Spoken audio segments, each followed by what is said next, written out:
विघ्नेश्वर मंदिर कार्तिक दिंडी सोहळ्याची इचलकरंजी येथे भक्तिमय सांगता।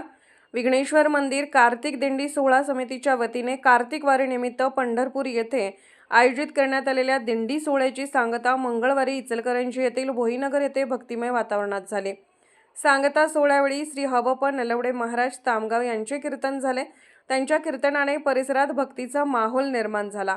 याप्रसंगी युवा नेते इम्रान डफेदार यांनी वारकरी मंडळींसाठी स्नेहभोजनाचे आयोजन केले होते। स्नेहभोजनाचा लाभ सर्व वारकरी भक्तांनी घेतला।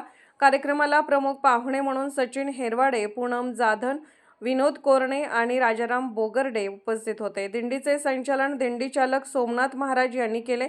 त्यांना विनेकरी सुभाष गायकवाड, जयपाल दड्डे, भागवत पाटील तसेच भीमराव फुकटे, नामदेव ढोले, बाळू हवळ, सुरेखा पाटील, वनिता पाटील, राहुल अमर, सागर जाधव मामा आदींसह अनेक वारकरी बांधव भगिनींचा उत्स्फूर्त सहभाग लाभला। या दिंडी सोहळ्याने वारकरी संप्रदायातील भक्ती, सेवा आणि एकतेचा संदेश पुन्हा एकदा उजागर केला।